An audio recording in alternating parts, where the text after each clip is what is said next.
Salut tout le monde, c'est Buck, aujourd'hui on se retrouve pour une nouvelle vidéo. Ça me fait extrêmement plaisir de retourner sur YouTube et je pense que je vais reprendre à plein temps sur YouTube.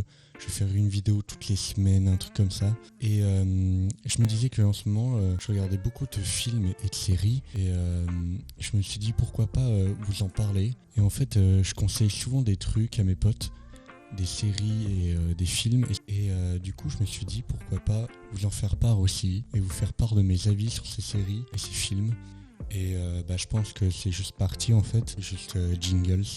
Si j'en ai fait un, je crois que j'en ai fait un, allez let's go.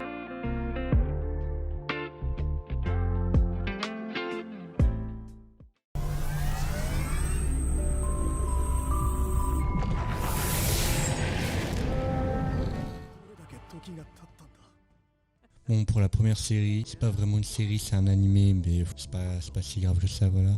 C'est Dr. Stone. Dr. Stone, c'est une série que j'ai regardée sur ADN. Et j'ai pas encore regardé toutes les saisons, mais je voulais vous en parler parce que c'était une très belle coup de découverte pour moi. Ouais, ça fait un moment que c'est sorti, je viens de regarder. Les premiers épisodes sont sortis en 2017, je crois. Je mettrai au montage les dates exactes, je pense. Et moi ça a été une très belle découverte cette série. Je l'ai regardée un soir, je savais pas quoi regarder, je me suis dit pourquoi pas regarder un nouvel animé, ça faisait longtemps. Et j'ai regardé sur ADN ce qu'il y avait et tout. Et je m'étais souvenu d'une story d'un youtubeur et qui regardait Dr. Stone et qui était ultra hype par Dr. Stone et tout. Et du coup j'ai commencé à regarder. Le début m'a paru un peu bizarre, j'ai cru que c'était un animé assez bateau. Mais ça a été une très belle découverte. C'est un animé très prenant. Très original, l'histoire, le pitch du début est un peu dingue. Pour l'histoire, c'est en fait toute l'humanité qui a été pétrifiée de pierre. Du coup, la nature reprend ses droits et ça dure environ 3000 ans, je crois. Et il y a un mec qui se réveille, c'est la nature, il n'y a plus rien. Ça se passe à Tokyo, bien évidemment, comme c'est un animé japonais. En fait, c'est un physicien, inventeur un peu très très très intelligent. Donc voilà, après il réveille d'autres gens et tout. Et c'est très bien. Mine de rien, ça apprend plein de trucs. Et c'est vraiment pas bête comme animé. On s'y prend très très vite. On veut savoir ce qui va se passer. Et je pense que c'est un très très gros potentiel. Et pour la suite, ça va être encore mieux. Je me tarde de regarder la suite, mais pour l'instant, j'ai pas eu le temps, malheureusement. Mais je vous le conseille grandement. Dr. Stone sur ADN.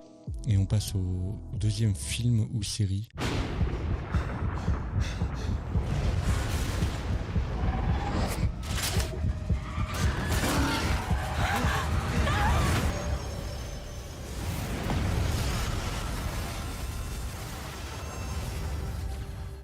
Deuxième série que j'ai mis, c'est Shadow and Bone, qui est sorti il y a vraiment pas longtemps.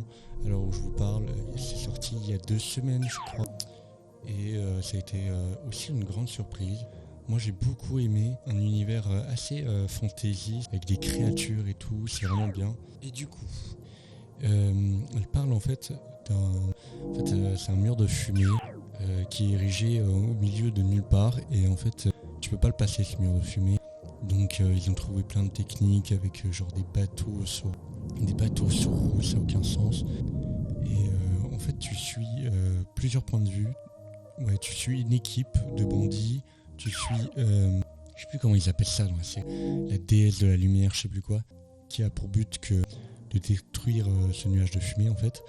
Et tu suis aussi le pote qui va devenir son mec. Mais ça tu le sais dès le début, tu le vois, Et moi j'ai beaucoup aimé cette série en vrai. Il y a des très beaux visuels, des très beaux décors. Surtout quand ils sont dans la ville, c'est très beau en fait. Et il y a des très beaux plans en 3D. Les effets spéciaux sont assez bien faits. C'est pas ouf non plus. Je pense qu'ils n'ont pas eu full budget non plus, mais il y a quand même du budget. Et puis c'est quand même très très beau. C'est une belle série, mais c'est un peu une série pour ados quand même. Voilà ce que j'ai écrit. Ouais, il y a des très beaux visuels, des très beaux plans 3D. L'univers est très bien construit. Bon, on passe à la 3e série ou film. Et c'est parti. T'as la belle vie ici grâce à moi. J'ai pas été gentil avec toi? T'as Jay, c'est toi qui vends des pierres. C'est lui qui vend les pierres. Mon mari, Alain. Les autorités avaient préparé son extradition. On a développé un réseau de courtiers dans toute l'Asie et l'Europe de l'Ouest. C'est pour ça qu'on peut se permettre d'offrir des prix si attractifs. À l'amitié. En troisième, j'ai mis Le Serpent. Juste avant, c'est pas un classement, c'est un ordre comme ça que j'ai mis. Bon, Le Serpent, c'est une très très bonne série. Je vous parle que de bonnes séries, mais à la fin je vais vous parler de trucs que j'ai moins bien aimés. Mais là, Le Serpent, encore une très belle surprise. Ça raconte l'histoire, en fait, c'est une histoire vraie. C'est ça qui est très bien. Moi j'ai mis du temps à capter, c'était une histoire vraie, pourtant c'est écrit à chaque début de générique, mais je les passe, donc voilà. Ça parle d'un mec qui s'appelle Alain, voilà, putain c'est Alain. Du coup Alain, en fait, un marchand de pierres précieuses, de bijoux, et ce mec vit en Thaïlande je crois, oui. Un pays asiatique déjà, mais en Thaïlande je crois, oui. Tout tourne autour du fait, en fait il habite au Thaïlande et il rencontre des touristes en fait du monde entier et il lui vend ses pierres. Et si les gens veulent pas leur acheter leurs pierres pour les revendre en fait dans leur pays d'origine, vous allez voir ce qu'il lui fait, mais voilà, genre il les drogue et tout. Et c'est vraiment une bonne série qui accroche très bien. L'atmosphère de la série est folle, c'est très beau visuellement, c'est vraiment style années 80-70, c'est vraiment fou. Tu t'attaches très vite au personnage et la fin est vraiment bien. Ce que j'aime bien aimer aussi, c'est que à la fin, le générique de fin, il y a tout ce qui est arrivé aux vraies personnes qui ont eu cette histoire, mais en vrai, comme c'est une série tirée d'une histoire vraie, mais en tout cas, vraiment beaucoup de choses. La fin est très bien parce que, en général, sur les séries, on ne sait pas ce qu'ils sont devenus, genre 30 ans après, les personnages et tout, et tu veux toujours savoir, dans les séries policières comme ça. On suit aussi l'histoire d'un policier hollandais et c'est encore une fois une série où on suit plusieurs points de vue et il faut regarder quand même pour comprendre tout. C'est vraiment très bien, je vous le conseille vivement. On va passer à la quatrième série, je crois que c'est une série ou un film, je ne sais plus, allez let's go.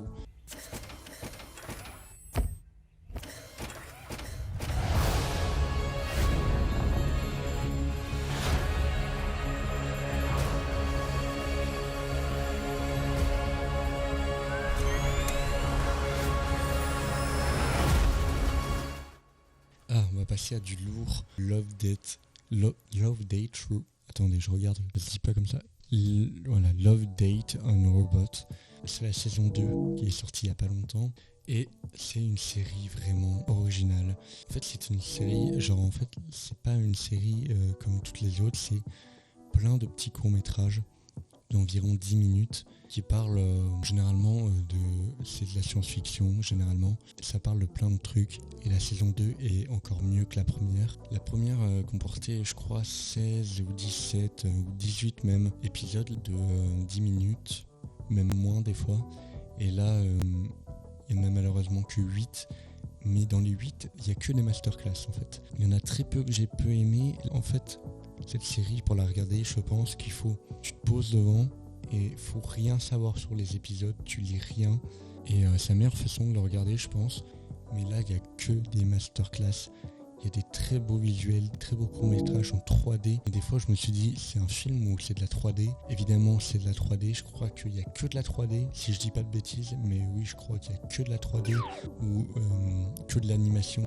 Il y a de tête, je crois, 2-3 courts-métrages en animation pure, du dessin. Il y a le reste en 3D. Mes préférés, je pense, peut-être là, ce que je vais dire, c'est pour les gens qui ont regardé, c'est le court-métrage avec le mec immortel.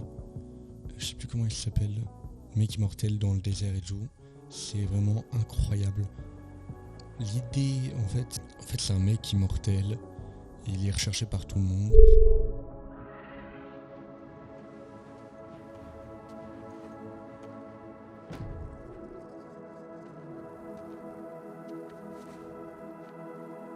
Sorry. Not used to company. That's okay, I'm not hungry. But I want to travel with you. I'm crossing the Terran Plain. It's not easy. I have no problem with that.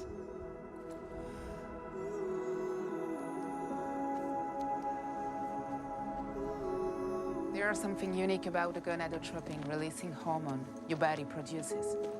Your cells are regenerative, and hence immortal.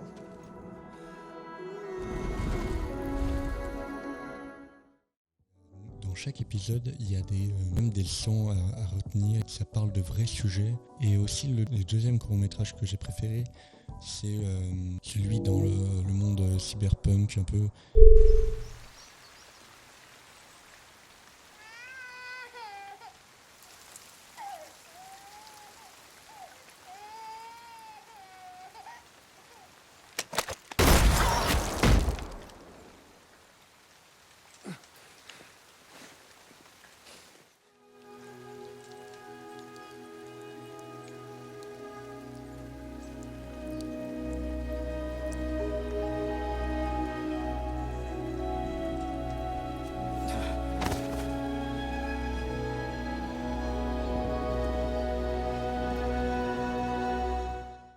Ces courts-métrages sont ouf, en fait faut le regarder pour comprendre que c'est vraiment ouf. J'ai pas l'impression que ça soit très très populaire. J'aimerais bien que tout le monde regarde ces courts-métrages. Ça donne des très belles leçons de vie, ça fait réfléchir sur plein de choses. Il y a des très bonnes morales à tenir de ces courts-métrages. Regardez I Love Robot on the... Non, c'est quoi Love, Dead and Robot sur Netflix. Je vous le conseille vivement. C'est vraiment une très très bonne série avec que du... c'est même pas du potentiel, oui c'est sûr ça a du potentiel, c'est même déjà ouf. Je pense que ça va être vraiment difficile de faire encore mieux.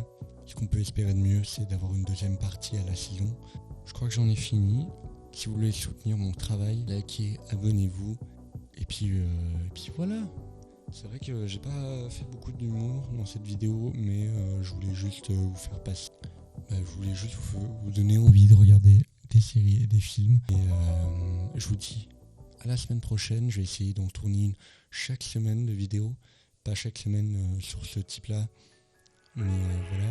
Et dites-moi ce que vous voulez que je fasse. J'ai déjà quelques idées, mais si vous pouvez me donner un peu d'inspi, je dirais pas non. Allez, à plus, et je vous laisse avec l'outro.